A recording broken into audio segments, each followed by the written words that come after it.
James Webb vient de découvrir que quelque chose d'énorme est caché au-delà du bord de l'univers. Et si tout ce que nous appelons l'univers n'était en réalité qu'une minuscule bulle dans quelque chose d'infiniment plus grand? Aujourd'hui, le télescope James Webb vient de détecter des structures tellement massives, tellement anciennes, qu'elles ne devraient même pas exister. Et le plus inquiétant, c'est qu'elles se trouvent exactement là où notre univers est censé s'arrêter. Reste bien jusqu'à la fin, parce que ce que tu vas découvrir pourrait complètement changer ta perception de la réalité. Alors, trois questions se posent immédiatement. Comment des galaxies peuvent-elles être aussi grandes aussi tôt, après le Big Bang? Est-ce que notre modèle de l'univers est incomplet? Et surtout, y a-t-il quelque chose au-delà de l'univers observable? Dans cette vidéo, on ne va pas seulement parler des découvertes du James Webb. On va aller beaucoup plus loin.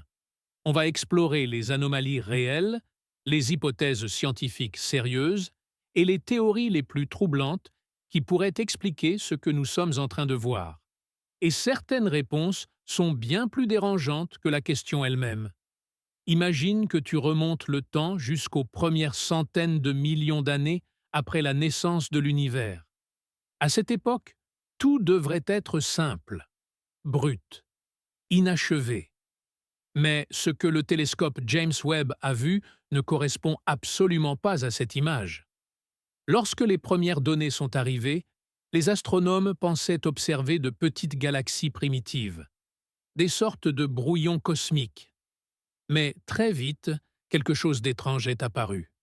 Certaines galaxies semblaient énormes, extrêmement lumineuses, déjà structurées, presque matures, comme si elles avaient eu des milliards d'années pour évoluer, alors qu'elles n'en avaient que quelques centaines de millions. C'est comme découvrir une ville ultramoderne au milieu de la préhistoire. Quelque chose ne colle pas. Normalement, une galaxie met du temps à se former. Le gaz se regroupe. Les premières étoiles apparaissent.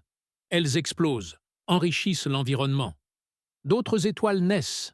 Les galaxies fusionnent et grandissent. Tout ça prend des milliards d'années. Mais James Webb voit déjà des galaxies massives bien trop tôt.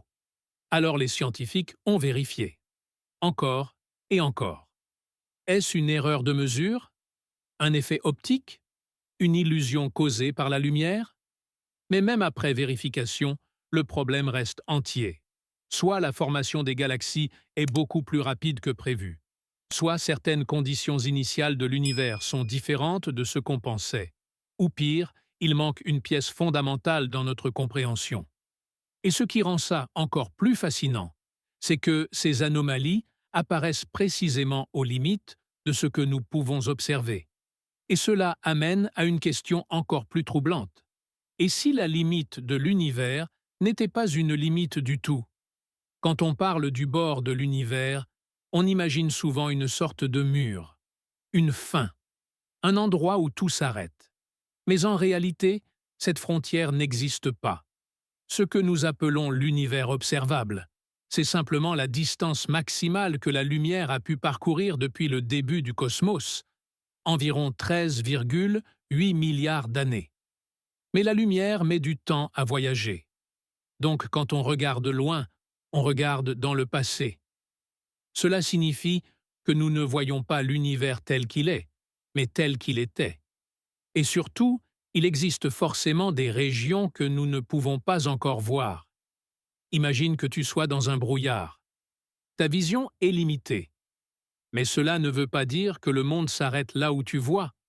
Cela veut simplement dire que tu ne peux pas voir plus loin. Donc, au-delà de cette frontière, il pourrait y avoir d'autres galaxies, d'autres structures gigantesques, peut-être même des régions totalement différentes. Mais leur lumière ne nous est pas encore parvenue. Conclusion, la frontière de l'univers est une limite de connaissance, pas une limite de réalité. Et maintenant, imagine ceci. Et si ce que James Webb observe, ces galaxies impossibles, était influencé par quelque chose situé au-delà de cette frontière? Parce que certaines théories suggèrent que l'univers ne s'arrête pas.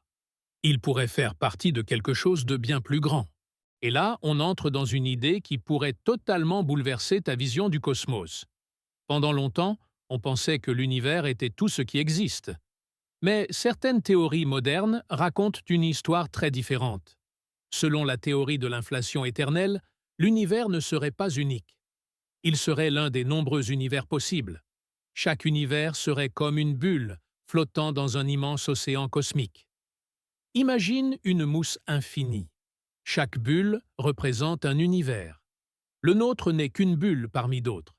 Et ces univers pourraient être totalement différents, régis par d'autres lois physiques, impossibles à observer directement. Alors pourquoi c'est important ici? Parce que les anomalies observées pourraient être des indices indirects de cette réalité plus vaste. Par exemple, des conditions initiales différentes, des fluctuations inhabituelles, une organisation inattendue de la matière. Cela voudrait dire que notre univers n'est peut-être pas isolé. Il pourrait être influencé par une structure beaucoup plus grande. Et si c'est vrai, alors tout change. Nous ne sommes plus au centre. Nous ne sommes peut-être même pas dans l'ensemble. Nous sommes simplement dans une région parmi d'autres. Et la question devient vertigineuse. Qu'y a-t-il en dehors de notre univers? Et surtout, est-ce que ce que nous voyons aujourd'hui n'est qu'une petite partie de la réalité? Si tu es arrivé jusqu'ici, alors tu viens littéralement de voyager jusqu'aux limites de l'univers observable. Tu as vu des galaxies qui ne devraient pas exister, une frontière qui n'en est pas une, et une idée qui change tout. Et si notre univers n'était qu'une petite partie de quelque chose de beaucoup plus grand? Prends une seconde pour y penser. Tout ce que tu connais, chaque étoile, chaque galaxie, chaque morceau de matière, pourrait n'être qu'une fraction d'une réalité bien plus vaste. Et le plus fascinant dans tout ça, c'est que nous sommes la première génération capable d'observer cela. Nous captons une lumière vieille de plus de 13 milliards d'années. Nous regardons presque jusqu'à l'origine du temps. Et malgré ça, nous découvrons que nous ne comprenons encore qu'une partie de l'histoire. Parce qu'en réalité, chaque réponse que l'on trouve ouvre une nouvelle question. Chaque découverte rend l'univers encore plus profond. Et chaque limite devient une nouvelle porte. Alors peut-être que la vraie découverte du James Webb, ce n'est pas seulement ce qu'il voit, c'est ce qu'il nous oblige à remettre en question. Et si ce que nous appelons la réalité n'était qu'une surface? Et si quelque chose d'énorme existait vraiment au-delà? Pas seulement plus loin dans l'espace, mais plus profondément dans la nature même de l'univers.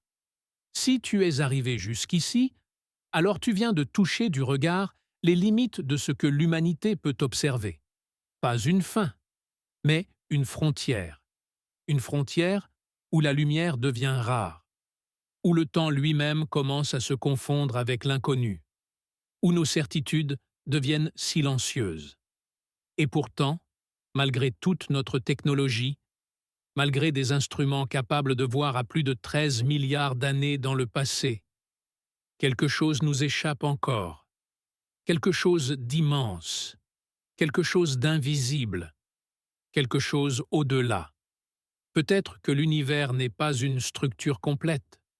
Peut-être que ce que nous appelons le cosmos n'est qu'une partie d'un ensemble bien plus vaste. Une couche, une région, une simple perspective. Et peut-être que la frontière que nous observons aujourd'hui n'est pas la limite de la réalité, mais la limite de ce que nous sommes capables de comprendre. Car plus nous regardons loin, plus l'univers semble s'étendre. Pas seulement dans l'espace, mais dans la profondeur de ses mystères. Et quelque part, au-delà de cette lumière ancienne, au-delà de cette frontière invisible, il y a encore quelque chose qui attend d'être découvert.